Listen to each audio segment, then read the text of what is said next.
Hello guys, welcome to heavy coding. So guys, previous tutorial में मैंने आपको बताया था कि हम यहाँ पर PHP के थ्रू फाइल को किस तरीके से अपलोड करते हैं, और आज की वीडियो में मैं आपको बताने वाला हूँ कि उस फाइल को हम यहाँ पर डेटाबेस के अंदर किस तरीके से स्टोर कराते हैं और किस तरीके से उसको व्यू कराते हैं। तो गाइस चलते इसको स्टार्ट करते हैं।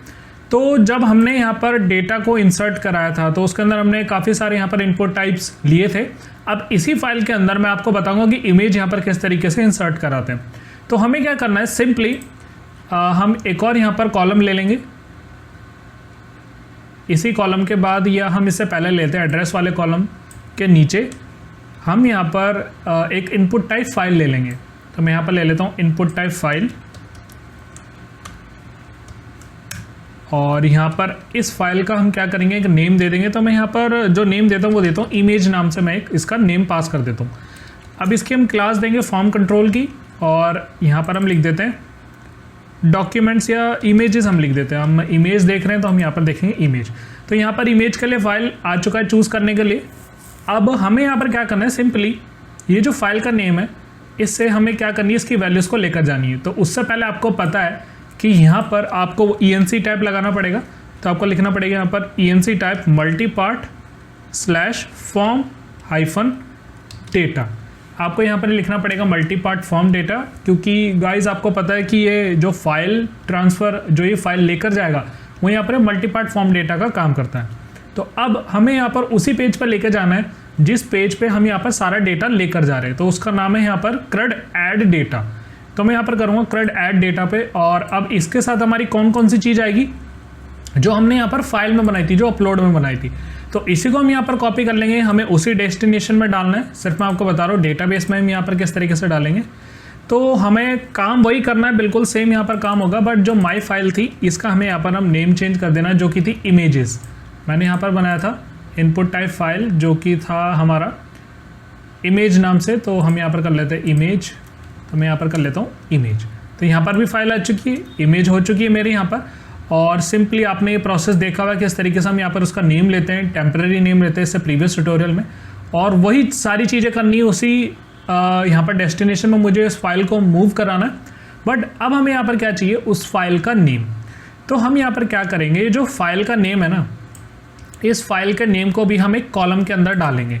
तो वो जो कॉलम कौन सा था हमारा, हमने यहाँ पर डेटा नाम का टेबल क्रिएट करा था हमने, और इसी टेबल के अंदर हम यहाँ पर क्या करते हैं, स्ट्रक्चर में जाकर एक नया कॉलम ऐड कर देते हैं आफ्टर लैंग्वेज। इसका मैं यहाँ पर नाम देता हूँ इमेज, और इसको हम डाल देते हैं एज अ टेक्स्ट, और 500 हम यहाँ पर इसकी वैल्यू को पास कर देते हैं इसको सेव। एक और कॉलम आ चुका है इमेज का। अब सिंपली हमें SQL क्वेरी के अंदर डालना है कॉलम को, कॉमा इमेज। हमें यहाँ पर डालना कॉमा इमेज। अब लैंग्वेज के बाद हमें यहाँ पर कौन सी फाइल का नेम डालना है जो हमने यहाँ से फेच कराई है। तो इसी को सिंपली आप क्या करेंगे, कॉमा लगा के सिंगल कोट्स के अंदर इस वेरिएबल को आप यहाँ पर कर देंगे पास। तो अब इससे क्या होगा, हम डेटाबेस के अंदर इमेज नहीं डालते हैं, इमेज तो सिर्फ हम फोल्डर में डालते हैं। डेटाबेस के अंदर हम उसका सिर्फ नाम डालते हैं यहाँ पर। तो अब चलते हैं ब्राउज़र पे, रिफ्रेश करता हूँ। तो यहाँ पर हम हमारा नाम डाल देते हैं, कुछ भी डाल देते हैं यहाँ पर, और पासवर्ड वगैरह MCA यहाँ पर या BTech कुछ भी लिख देते हैं यहाँ पर। और यहाँ पर मैं कर देता हूँ इंडिया मेल, और यहाँ पर से हम सिलेक्ट करते हैं फाइल को। तो कुछ भी यहाँ पर थंबनेल ले लेता हूँ मैं, इससे पहले के जो मेरे थंबनेल है तो उसी को यहाँ पर ले लेते हैं, और यहाँ से कर लेते हैं PHP, और मैं यहाँ पर करूँगा सबमिट। तो यहाँ पर लिखा रहा है डेटा इंसर्टेड सक्सेसफुली।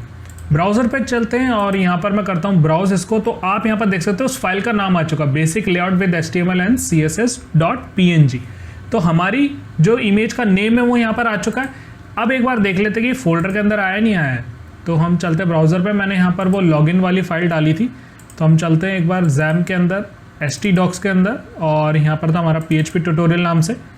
अपलोड के अंदर देखते हैं तो हमारी वो लॉगिन वाली फाइल यहाँ पर आ चुकी है जिसका नाम यही था। अब इसको हमें कैसे कराना, व्यू।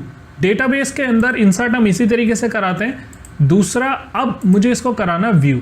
तो व्यू के लिए हमें यहाँ पर एक और कॉलम चाहिए होगा जो कि इमेज का होगा। तो इमेज का कॉलम हमने यहाँ पर क्या करा है, CRUD व्यू डेटा। सिंपली हम यहाँ पर क्या करेंगे, एक TH के अंदर डाल देंगे इमेज, और यहाँ पर हम उस इमेज को गेट करा लेंगे। तो यहाँ पर क्या आएगा, अगर मैं यहाँ पर सिंपली लिखता हूँ उस कॉलम का नेम इमेज, तो वो क्या करेगा, जिसकी भी इमेज है उसके सामने वो उसको लगा देगा। बट हमें यहाँ पर क्या चाहिए, एक्चुअल इमेज चाहिए, हमें उसका नाम थोड़ी चाहिए, हमें एक्चुअल इमेज चाहिए। तो इस चीज़ को हम यहाँ पर किस चीज़ में डालेंगे, एक इमेज में, एक इमेज टैग के अंदर डालेंगे, और जो इसका सोर्स होगा ना वो यही होगा जो इस इमेज का नाम है। हम इसको कट करके इस सोर्स के अंदर डाल देंगे, तो यहाँ पर हो जाएगी हमारी इमेज। यह इमेज आ चुका है, और अभी एक बार चलते देखते क्या आता है। मैं यहाँ पर रिफ्रेश करता हूँ तो थंबनेल बन के आ चुका है, हमारी इमेज नहीं आई है, थंबनेल बन के आ चुका है। बट इमेज क्यों नहीं आई है, एक बार इस पर राइट क्लिक करते हैं, इंस्पेक्ट करते हैं, देखते हैं क्या आ रहा है इसका आउटपुट। तो आप यहाँ पर देख सकते हैं, यहाँ पर लिखा आ रहा है इमेज का source basic layout with HTML। तो इमेज का नेम बिल्कुल परफेक्ट आ रहा है, बट वो इमेज नहीं आ रही। तो इमेज है किसके अंदर, वो बेसिकली एक फोल्डर के अंदर है। तो जब आप HTML के अंदर इमेज लगाते हैं, तो आप अगर फोल्डर में डालते हैं तो आपको फोल्डर का नाम भी लिखना पड़ता है। तो बेसिकली अभी तक हमने यहाँ पर इसका पूरा पाथ नहीं दिया। तो पूरा पाथ क्या है, अपलोड स्लैश यहाँ पर इमेज का नेम। एक बार देखते हैं कि इससे आती नहीं आती, मैं रिफ्रेश करता हूँ तो यहाँ पर हमारी इमेज आ चुकी है। तो आई होप आपको ये समझ आएगा किस तरीके से हमारी इमेज आ रही है। बट ये इमेज काफ़ी बड़ी है, तो इसी के लिए हम यहाँ पर कर देंगे इसकी विड्थ 100, या इसको कर देते 50, और इसकी हाइट भी हम यहाँ पर कर देंगे 50। मैं यहाँ पर 50-50 इसकी कर देता हूँ हाइट और विड्थ। ब्राउज़र पे जाता हूँ तो यहाँ पर आ चुकी है 50-50 हाइट और विड्थ। इसको हम बढ़ा भी सकते हैं, अगर मैं कर दूँ इसको 100, तो आप यहाँ पर देख सकते हैं इस तरीके से हमारी डेटाबेस के अंदर हम यहाँ पर इमेज को भी ला सकते हैं। अब ये क्या हो रहा है, ये बाकी इमेज इसलिए नहीं आ रही क्योंकि हमने यहाँ पर इमेज डाली नहीं है। अगर मैं इसी नाम को इन सब के अंदर भी डाल दूँ, और यहाँ पर भी डाल देते हैं एक बार, और एक को छोड़ देते हैं, रिफ्रेश करता हूँ तो हमारे 3 के अंदर भी यहाँ पर इमेज आ चुकी है। तो आई होप गाइज आपको समझ आया होगा किस तरीके से हम यहाँ पर इमेज डालते हैं, और ये सबसे आसान तरीका इमेज को यहाँ पर डालने का और उसको व्यू कराने का। अब आपने यहाँ पर क्या लगाया, अपलोड नाम का फोल्डर। अगर मैं इसको, जब हम डेटाबेस के अंदर वैल्यू डाल रहे हैं, तो अगर ये जो डेस्टिनेशन है ये क्या आ रही है, अपलोड नाम के फोल्डर के साथ उसकी फाइल का नेम भी आ रहा है, जैसा मैंने आपको दिखाया था। तो अब ये कैसा नेम बनेगा, उस फाइल का नेम, साथ में ये अपलोड भी कॉन्कैटिनेट होकर आएगा। तो अगर मैं यहाँ पर डेस्टिनेशन के ये जो फाइल नेम है इसको मैं बदल दूँ डेस्टिनेशन से, क्योंकि ये तो अब फोल्डर के साथ जा रही है मेरी फाइल। अब मैं इसको एक बार करता हूँ यहाँ से दोबारा इंसर्ट, तो हम यहाँ पर कर देते हैं कुछ भी इंसर्ट, एड्रेस वगैरह मैं अभी के लिए कुछ भी डाल दे रहा हूँ यहाँ से, और यहाँ से हम फाइल चूज़ कर लेते हैं कुछ भी, और मैं यहाँ पर अपनी कोई पुरानी थंबनेल की इमेज डाल देता हूँ, PHP जावा, और यहाँ पर कर देते हैं सबमिट। Data inserted successfully. एक बार करते हैं व्यू डेटा, और हमारी यहाँ पर क्या आ चुकी है, फाइल जो है यहाँ पर नहीं आई है। अब क्यों नहीं आई, एक बार चलते हैं, ब्राउज़र पे जाता हूँ, मैं यहाँ पर देखता हूँ कि मैंने तो यहाँ पर फाइल डाली है जो कि बिल्कुल इंसर्ट भी हुई है, और साथ ही साथ अब हमने यहाँ पर क्या करा, उस अपलोड नाम के फोल्डर का पाथ भी डाल दिया है। तो अब इससे क्या होगा, इसमें एक आसानी रहेगी कि जब भी आप यहाँ पर इमेज को डाल रहे हैं तो आपको याद ही नहीं है कि भाई फोल्डर क्या था, जब आप उसको व्यू करा रहे हैं। वैसे तो आपको याद ही रहेगा, बट एक सिनेरियो सा क्रिएट हो जाए कि आपको फोल्डर याद नहीं है।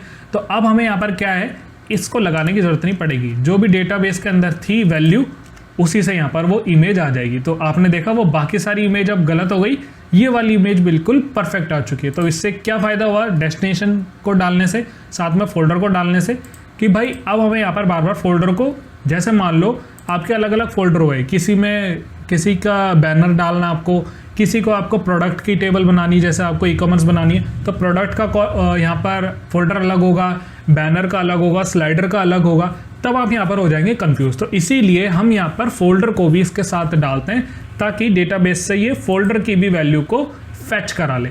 अब ये ठीक कैसे होगा बाकी, तो इसको भी हमें यहाँ पर क्या करना पड़ेगा, इसी के साथ इस फोल्डर को भी, अपलोड नाम के फोल्डर को भी हमें बाकियों में भी डाल देना पड़ेगा। तो आप पहले ही ऐसा लेकर चले ताकि आपको बाद में प्रॉब्लम ना आए। तो जैसे ही मैंने लगाया, तो अब आपको इमेज सोर्स के साथ वो फोल्डर को देने की जरूरत नहीं है, सिर्फ डेटाबेस के अंदर से जो वैल्यू आए वो आ जाएगी, और साथ ही साथ उसके वो अपलोड नाम का फोल्डर भी मुझे यहाँ पर दिखने लग जाएगा। सो आई होप आपको ये समझ आया होगा किस तरीके से हम यहाँ पर इमेज इंसर्ट करते हैं, उसको फैच कराते हैं। सो इस वीडियो में इतना ही। Thank you so much.